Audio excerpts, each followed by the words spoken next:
Coucou tout le monde, j'espère que vous allez toutes et tous bien. Je vous ai préparé cette petite capsule pour les énergies sentimentales pour le mois d'octobre 2020 pour le signe du Bélier.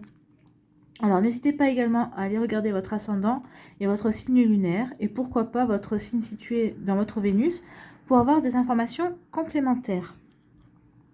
Dès que les vidéos seront en ligne, bien sûr. Alors, n'oubliez pas que ce sont des énergies générales, prenez uniquement ce qui résonne par rapport à votre situation actuelle. Allez, on va aller voir quelle est la couleur de ce mois pour vous, les béliers. Bleu poudré, ma capacité à rêver me permet de contribuer à un monde meilleur. Effectivement, de toute façon, il n'y a pas de mal à rêver déjà, pour commencer. Et ensuite, c'est vrai que quand on rêve, en général, on rêve toujours d'un monde meilleur. C'est pour ça qu'on dit souvent que quand on rêve, on voit la vie en rose. Et c'est pas plus mal. Ou la vie en bleu, si vous aimez le bleu, pourquoi pas. Allez, on va aller voir quel est le message avec le tarot de l'amour. Et là, on vous parle du roi des arbres, de l'architecte. Alors l'architecte, c'est celui qui construit, on est bien d'accord. Et c'est celui qui veut, comment dire, enraciner les choses. Créer des fondations solides. Donc là, on parle de richesse. Alors moi, je parlerai plutôt de richesse du cœur.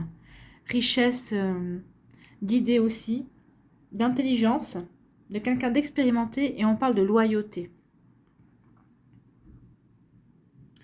Donc le roi des arbres est un entrepreneur charismatique qui aime la vie. Donc vous êtes quelqu'un qui aimait la vie, les béliers, mais ça je n'en doutais pas.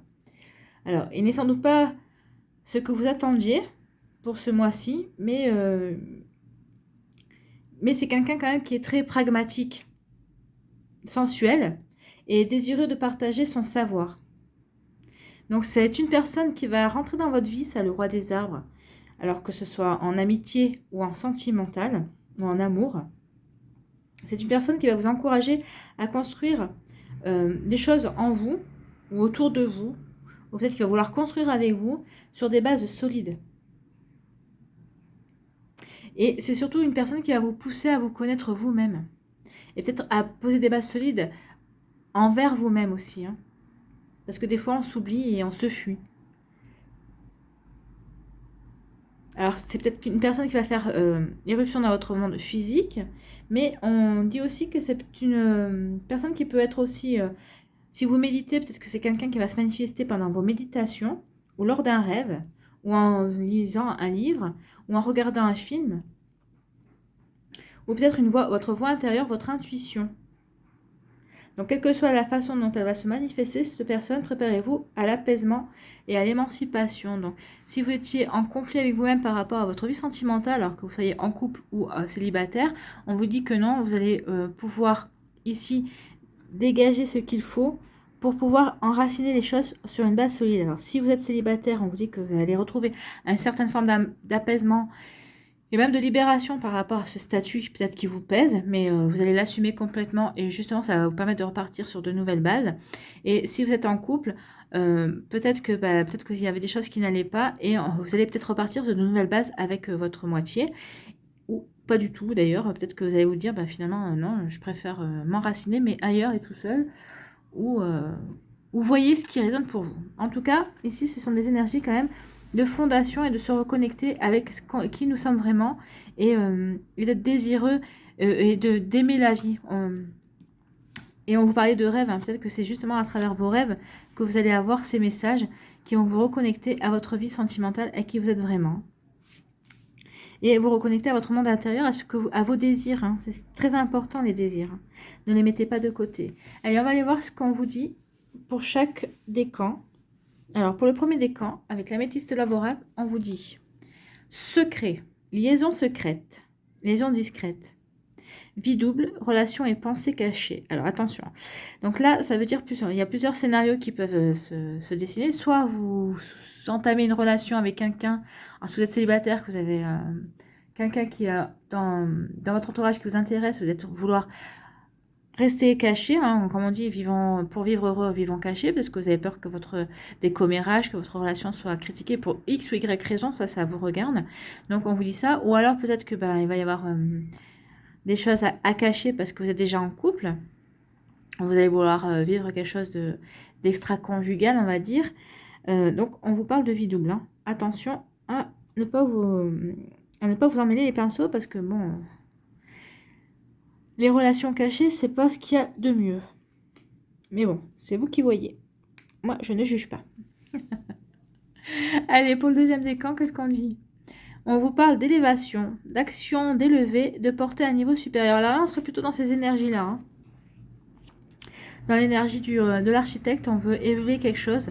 Donc que ce soit vous, en tant que célibataire, vous voulez assumer et élever votre amour de vous-même. Peut-être que vous voulez mieux vous comprendre, mieux poser des bases plus profondes en étant célibataire, pour pouvoir ensuite, après, vous élever vers un amour qui va peut-être vous ouvrir d'autres horizons. Et si vous êtes en couple, eh ben on vous dit que votre couple il va passer à un cap supérieur. Et on vous dit que c'est une sorte d'élévation et que peut-être que vous allez approfondir encore plus votre amour. Ça va être une passion qui va se transformer en un véritable amour inconditionnel. Enfin, voyez ce qui résonne avec vous. Et pour le troisième décan, qu'est-ce qu'on nous dit?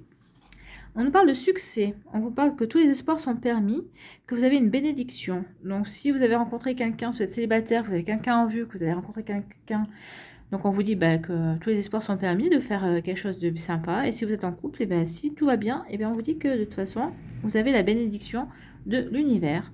Et si ça va un petit peu moins bien, on vous dit que tous les espoirs sont permis. Vous voyez ce que vous pouvez faire pour arranger la situation, qui devrait pouvoir s'arranger d'ailleurs.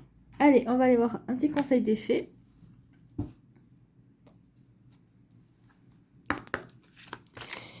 Pour les béliers, pour le mois d'octobre 2020, un petit conseil d'effet, s'il vous plaît.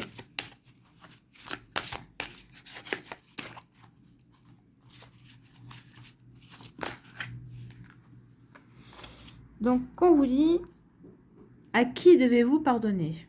Libérez-vous de votre colère et de votre rancœur passée et vous verrez vos souhaits se réaliser. Donc là, peut-être que oui, peut-être que c'est aussi pour ça. Vous avez peut-être encore des choses à pardonner, à libérer, pour pouvoir construire des bases solides. On en revient toujours par là. Et surtout, ne vous coupez pas de vos rêves. Hein. Donc pardonnez. Et peut-être que pour l'instant vous êtes votre pardon, alors que ce soit à vous-même ou à quelqu'un d'autre, peut-être que votre pardon est encore au niveau du rêve. Et là, on vous dit surtout pas. Transformez le rêve en réalité. Libérez-vous de vos rancœurs passés et vous allez pouvoir réaliser ce que vous voulez. Vous voyez, en plus, chaque décan a des choses quand même assez positives puisque c'est chaque des relations ou des choses qui vont permettre de passer à un cap supérieur. Voilà les béliers, j'espère que ça vous a plu. Merci d'avoir pris le temps de regarder et d'écouter cette vidéo. Je vous souhaite un magnifique mois d'octobre, plein d'amour. Je vous embrasse et je vous dis à une prochaine vidéo. Bye bye.